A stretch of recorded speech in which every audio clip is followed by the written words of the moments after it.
Hello बच्चों, ये आपकी क्लास 10 ले रहा हूँ मैं। ठीक है। इसमें हम डेरिवेटिव निकालेंगे एक्सपोनेंशियल एंड लॉगरिथमिक फंक्शंस का। तो सबसे पहले बेसिक बता देता हूँ मैं। एक्सपोनेंशियल फंक्शन क्या होता है? एक्सपोनेंशियल फंक्शन होता है f x is equal to a x की फॉर्म में, ए की पावर एक्स की फॉर्म में। अब क्वेश्चन ये आता है कि जो बेस है इसमें ए वो कांस्टेंट है, और जो पावर है एक्सपोनेंट, पावर को एक्सपोनेंट भी बोलते हैं, जो एक्सपोनेंट है पावर है वो क्या है? X, variable.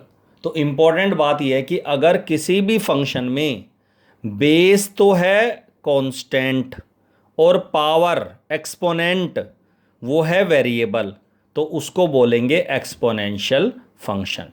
चाहे वेरिएबल एक्स है, चाहे वाई है, चाहे टी है, चाहे साइन एक्स है, एक्स वाली फॉर्म में है, वाई की फॉर्म में है, वेरिएबल है पावर, तो उसको बोलेंगे, उन सभी को बोलेंगे एक्सपोनेंशियल फंक्शन। बस दो बातें ध्यान रखनी है कि एक्सपोनेंशियल फंक्शन में जो बेस है ए, एक तो वो 1 के बराबर नहीं होता कभी भी, ठीक है, और ए हमेशा 0 से बड़ा होता है। पॉजिटिव बेस लेना है, ठीक है, जो बेस है वो मस्ट बी पॉजिटिव। अब इसमें एक्सपोनेंशियल फंक्शन में दो स्टैंडर्ड एक्सपोनेंशियल फंक्शन होते हैं, एक नेचुरल एक्सपोनेंशियल फंक्शन होता है और एक होता है common exponential function. Natural exponential function होता है जिसका बेस ई होता है। तो अगर किसी भी फंक्शन का बेस, एक्सपोनेंशियल फंक्शन का बेस ई है तो उसको बोलते हैं नेचुरल एक्सपोनेंशियल फंक्शन। अब ई क्या है? ई एक इरेशनल नंबर है जिसकी वैल्यू लगभग अप्रोक्सीमेटली इक्वल टू 2.7183 होता है। मतलब ये लगभग अप्रोक्सीमेट वैल्यू दे गिवन है कि ई की वैल्यू, जैसे पाई होता है ना, पाई की वैल्यू हमारे पास होती है 3.14, अप्रोक्सीमेट वैल्यू होती है उसकी। इसी तरह ये ई की वैल्यू अप्रोक्सीमेट वैल्यू है 2.7। क्लियर है यहाँ तक? कॉमन लॉगरिथम होता है जिसका जो फंक्शन है जिसका बेस है वो 10 होगा। फंक्शन जो होगा उसका बेस क्या होगा? 10। तो उसको बोलेंगे कॉमन एक्सपोनेंशियल फंक्शन। लेकिन इसका मतलब ये है कि अगर मैं 10 के अलावा 2 लिख रहा हूँ, 2 की पावर एक्स, तो इसका क्या ये नेचुरल लॉगरिथम है? नहीं है। कॉमन है? नहीं है। क्या एक्सपोनेंशियल फंक्शन है? ठीक है ना? तो एक्सपोनेंशियल फंक्शन तो है, बट ना ये नेचुरल है ना ये कॉमन है, बस इतना फर्क है। लेकिन एक्सपोनेंशियल फंक्शन जरूर कहेंगे इसे, क्योंकि पावर में वेरिएबल है। 2 की पावर 3, मैंने यहाँ 2 की पावर 3 लिखा हुआ है, तो 2 की power 3 is a constant function. Exponential function नहीं कहेंगे इसको हम, क्योंकि जो पावर है वो 3 है, कॉन्स्टेंट है, वेरिएबल नहीं है। अगर पावर वेरिएबल होती तो ये एक्सपोनेंशियल फंक्शन कहूंगा इसे मैं। लेकिन इस केस में ये एक्सपोनेंशियल फंक्शन नहीं है, बट एक्सपोनेंशियल फॉर्म है। फॉर्म, एक्सपोनेंशियल फॉर्म मतलब पावर वाली फॉर्म, एक्सपोनेंट जिसमें एक्सपोनेंट लिखा होता है। तो ये एक्सपोनेंशियल फॉर्म तो है, ये सारी एक्सपोनेंशियल फॉर्म है, बट ये जिसकी पावर जो है वो वेरिएबल है वो एक्सपोनेंशियल फंक्शन हो जाएगा, और जिसकी पावर कांस्टेंट है वो एक्सपोनेंशियल फॉर्म होगी, बस खाली फंक्शन नहीं होगा। ठीक है। अब जैसे ई की पावर साइन एक्स, ई कांस्टेंट है और पावर वेरिएबल है, वो अलग बात है, ट्रिग्नोमेट्रिक फॉर्म में है, बट ये एक्सपोनेंशियल फंक्शन है। ठीक है, ये एक्सपोनेंशियल फंक्शन कहेंगे इसको, ई की पावर साइन एक्स का। अब आता है जी डेरिवेटिव कैसे करेंगे ई की पावर एक्स का? तो ई की पावर एक्स का डेरिवेटिव तो ई की पावर एक्स ही होता है, लेकिन ई के अलावा कोई और बेस आ रहा है, ए आ रहा है, ए की पावर एक्स। तो ए की पावर एक्स का डेरिवेटिव होता है ए की पावर एक्स इंटू लॉग ए, इंटू में लॉग ए आएगा। ठीक है, जो ए कांस्टेंट है उसके साथ लॉग, उसका कांस्टेंट का लॉग आएगा, लॉग ऑफ ए। क्लियर है यहां तक? ये दो फॉर्मूले हैं। अच्छा, अब इसके कुछ मैंने एग्जांपल दिए डेरिवेटिव के, देखो जरा। मैं कहता हूं ई की पावर 2 का डेरिवेटिव 0 होगा। क्यों? एक्सपोनेंशियल फंक्शन ही नहीं है, ये वेरिएबल ही नहीं है पावर में इसमें। तो इसका मतलब ये एक कांस्टेंट है, और कांस्टेंट का डेरिवेटिव क्या होता है? 0 डेरिवेटिव। क्लियर है यहां तक? 2 की पावर एक्स अब बेस 2 है, तो ये ए वाला फॉर्मूला लगेगा इसमें। 2 की पावर एक्स का डेरिवेटिव हो गया 2 की पावर एक्स इंटू लॉग 2, जैसे लॉग ए आया है। क्लियर है यहां तक? इसी तरह एक्स इंटू ई की पावर एक्स का डेरिवेटिव करना है तो प्रोडक्ट रूल लगेगा। फर्स्ट फंक्शन एक्स, ई की पावर एक्स का डेरिवेटिव मैंने बताया सेम रहता है, ई की power x plus second function e की पावर एक्स, एक्स का डेरिवेटिव 1। क्लियर है यहां तक? इसी तरह ई की पावर 2x में चेन रूल लगेगा। ई की पावर 2x का डेरिवेटिव ई की पावर 2x, क्योंकि एक्सपोनेंशियल फंक्शन है, पावर में वेरिएबल है, और 2x का डेरिवेटिव हो गया 2। क्लियर है यहां तक? ठीक है, चेन रूल लगेगा। 2x पावर का भी डेरिवेटिव करना है, एक्सपोनेंट का भी डेरिवेटिव करना है। ई की पावर साइन एक्स का डेरिवेटिव ई की पावर साइन एक्स, और साइन एक्स का डेरिवेटिव इंटू में लिखेंगे कॉस एक्स, चेन रूल। ई की पावर रूट एक्स का डेरिवेटिव, ई की पावर रूट एक्स का ई की पावर रूट एक्स, और रूट एक्स का डेरिवेटिव 1/2 रूट एक्स। ई की डेरिवेटिव ऑफ टेन की पावर एक्स, अब टेन कांस्टेंट है, ए वाला फॉर्मूला लगेगा इसमें, तो टेन की power x into log ten, मतलब एक्सपोनेंशियल फंक्शन का डेरिवेटिव सेम रहता है, बस इसमें अगर ई बेस है तो उसमें लॉग ई नहीं लिखना, क्योंकि लॉग ई की वैल्यू 1 होती है। जो लॉग ई है आगे जाके हम पढ़ेंगे, लॉग ई की वैल्यू क्या होती है 1, इसलिए इसके साथ लॉग ई नहीं लिखते, ठीक है। बाकी लॉग ई के अलावा कोई और, क्योंकि जो हम मैथ्स के अंदर पढ़ेंगे वो पढ़ेंगे नेचुरल लॉगरिथम जिसका बेस ई होता है, आगे जाके पढ़ेंगे हम लॉगरिथम, तो इसका मतलब इसकी वैल्यू 1 होगी, ठीक है। लॉग ई की वैल्यू 1 होती है जिसका बेस ई होता है नेचुरल लॉगरिथम में। अच्छा, टेन की पावर 3x का डेरिवेटिव, तो एक्सपोनेंशियल फंक्शन है, पावर वेरिएबल है, तो टेन की पावर 3x का टेन की power 3x into log ten तो आएगा ही, ये तो ये वाला फॉर्मूला लगेगा, e की पावर x इंटू लॉग ए वाला, ठीक है। और इंटू 3x का डेरिवेटिव हो गया 3, चेन रूल, ये बात आना, 3 को आगे लिख दिया, इसको 30 मत लिख देना, 3 इंटू टेन की पावर 3x, 30 की पावर 3x, ये 3 की पावर 1 है और 10 की पावर 3x है, तो अगर पावर अलग अलग होती है तो बेस मल्टीप्लाई नहीं होता कभी भी, ठीक है। बेसिक बातें बता रहा हूँ साथ साथ। ई की पावर एक्स स्क्वायर का डेरिवेटिव क्या आएगा, ई की power x square into x square का डेरिवेटिव 2x, चेन रूल। ई की पावर 10x का डेरिवेटिव, ई की पावर 10x इंटू 10x का derivative sex square x, 1/e की पावर x को ऊपर उठा के लाएंगे डेरिवेटिव करने से पहले, ई की पावर माइनस एक्स हो जाएगा, फिर वही चेन रूल, ई की पावर माइनस एक्स का डेरिवेटिव, ई की power minus x into minus x का डेरिवेटिव -1 इंटू में आ जाएगा। क्लियर है यहाँ तक? तो एक्सपोनेंशियल फंक्शन में उसी तरह product rule, quotient rule, chain rule लगेंगे जैसे हम बाकी फंक्शंस में लगाते हैं। क्लियर है यहाँ तक? अब आता है लॉगरिथम फंक्शन।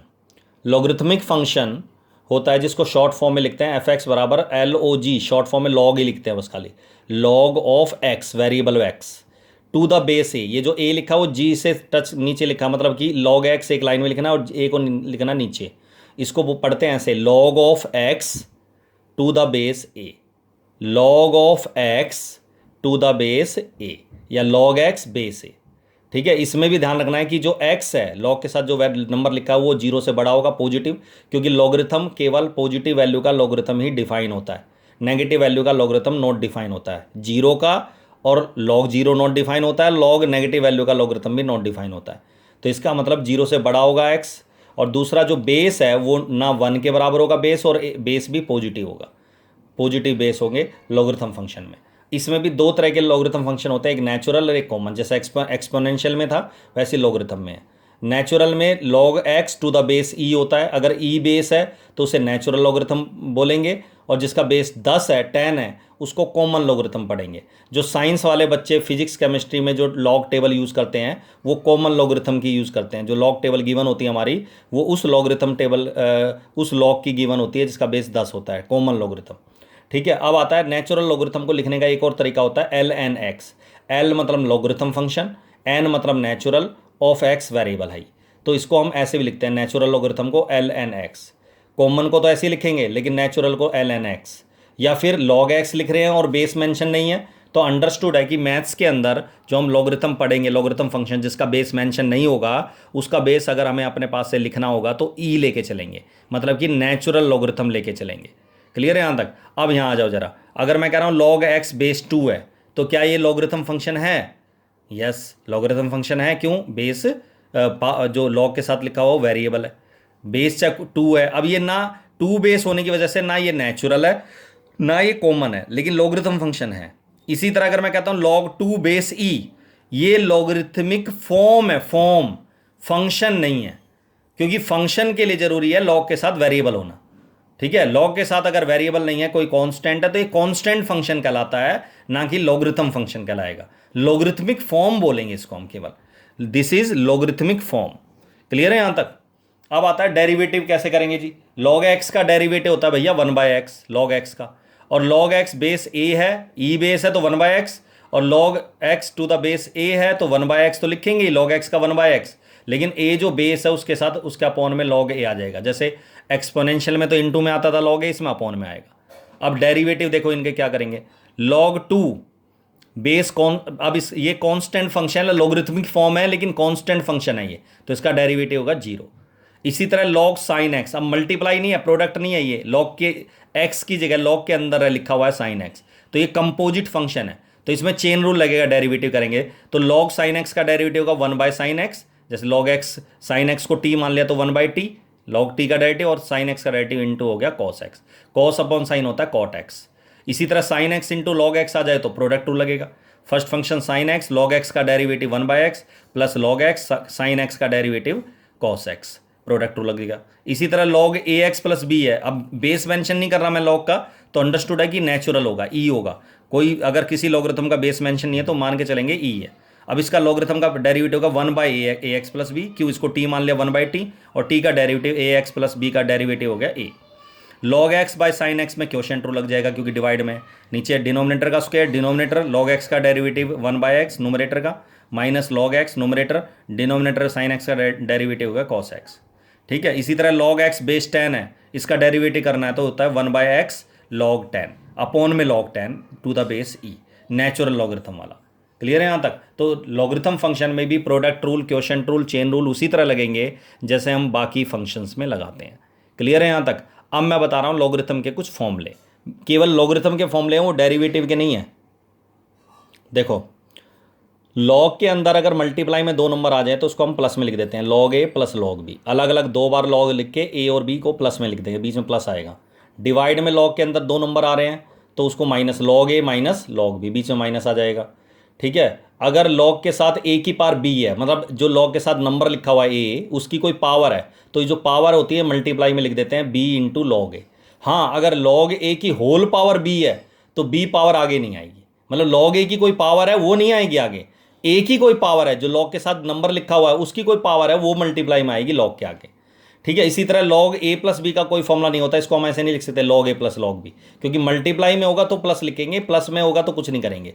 क्लियर है यहाँ तक? इसी तरह लॉग ए बेस ए 1 होता है, अगर सेम बेस है तो 1 होता है, इसीलिए लॉग ई आ जाए मैथ के अंदर तो उसकी जगह डायरेक्ट 1 लिखना है, क्योंकि लॉग ई उसका बेस अंडरस्टूड होगा, ई होगा, और जब सेम बेस होता है तो 1 होता है।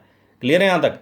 log 1 की वैल्यू 0 होती है, चाहे कोई भी बेस हो, इसलिए अगर कभी भी आपके सामने आ जाए log 1, कभी सिचुएशन आ जाए बेस मेंशन ना हो चाहे, तो उसकी वैल्यू 0 होती है, log 1 0। इसी तरह ये तो बेसिक फॉर्मूले है log के, कुछ ये इंपॉर्टेंट फॉर्मूले, एक्स्ट्रा फॉर्मूले और हैं। log a बेस b, अगर इसका रेसिप्रोकल लिखना है मुझे तो मैं 1 अपॉन में लिख दूंगा, log जो b बेस है वो log के साथ नंबर आ जाएगा, और जो नंबर था इस log के साथ a वो बेस हो जाएगा। तो रेसिप्रोकल जब करते हैं तो बेस और नंबर इंटरचेंज हो जाते हैं। ठीक है ना, ए बी आपस में बदल जाएंगे, बेस की जगह नंबर आ जाएगा, नंबर की जगह बेस आ जाएगा। इसी तरह अगर मैं कहता हूं बेस को चेंज करना है मुझे, log ए बेस बी है इसका बी बेस, इस बी बेस की जगह मुझे बनाना है ई बेस, मान लिया, यस, कोई और बेस, सी बेस, 10 बेस, कोई भी बेस बनाना है, तो मैं इसको ऐसे लिखूंगा log ए, ऊपर log ए है तो log ए ही आएगा, और जो बेस है ना बी वाला बेस वो नीचे लिख देंगे log बी, और दोनों log का बेस सेम लिख देंगे ई। सेम बेस लिखना है, चाहे ई लिखें, चाहे 10 लिखें, चाहे 5 लिखें, चाहे 2 लिखें, लेकिन दोनों बेस सेम होंगे। इसको बोलते हैं बेस चेंज फॉर्मूला। इसी तरह log के अंदर e की पावर x आ रहा है तो x होता है, log से एक्सपोनेंशियल कट जाते हैं क्योंकि दोनों एक दूसरे के इनवर्स फंक्शन होते हैं। इनवर्स फंक्शन का मतलब है कि अगर y बराबर log x है टू द बेस e है तो x बराबर होता है जो e है बेस, वो इस एक्सपोनेंशियल का बेस हो जाएगा, और इज इक्वल टू में जो y है वो पावर हो जाएगी। तो इसको हम एक दूसरे का इनवर्स, ये एक्सपोनेंशियल फंक्शन आ गया, ये लॉगरिथम फॉर्म थी, लॉगरिथम फंक्शन था, ये एक्सपोनेंशियल फंक्शन आ गया। तो एक्सपोनेंशियल लॉगरिथम फंक्शन को एक्सपोनेंशियल में और एक्सपोनेंशियल को लॉगरिथम में चेंज कर सकते हैं वेरिएबल को बदलकर, तो ये एक दूसरे के इनवर्स फंक्शन होते हैं, तो इसलिए आपस में कैंसिल हो जाते हैं। तो log e की पावर x, log से एक्सपोनेंशियल फंक्शन कट के x बचेगा। इसी तरह e की पावर में अगर, क्योंकि e की पावर में x होता है और उस x की जगह log x लिख दें तो ये e से log कैंसिल होकर तब भी क्या हो जाएगा x, e की पावर log x है तो भी कट जाएगा, log के अंदर e की पावर x है तो भी कट जाएगा, x बचेगा। ठीक है, इसका मतलब ये हो गया, जैसे फॉर एग्जांपल y बराबर log x 10 बेस है तो आप इसको लिख सकते हैं वेरिएबल को, इसका इनवर्स फंक्शन क्या होगा, x बराबर 10 की पावर y, x बराबर 10 की पावर y, जो बेस था यहाँ 10 वो एक्सपोनेंशियल का बेस हो जाएगा 10 की पावर y। क्लियर है यहाँ तक? तो अभी कोई होमवर्क नहीं है इस टॉपिक के ऊपर, मैं क्वेश्चन अगली क्लास में डिस्कस करूँगा, फिर इसके क्वेश्चन करवाएंगे हम। ठीक है ना, तो अभी फ़िलहाल एक्सपोनेंशियल और लॉगरिथमिक फंक्शंस के डेरिवेटिव इसकी मैं पिक भेज दूंगा। ठीक है, इनको फॉर्मूलों को नोट कर लेना, लॉगरिथम के फॉर्मूले जो बेस इंपॉर्टेंट फॉर्मूले बताएं लॉग के, ठीक है, इनको नोट कर लेना। That's all.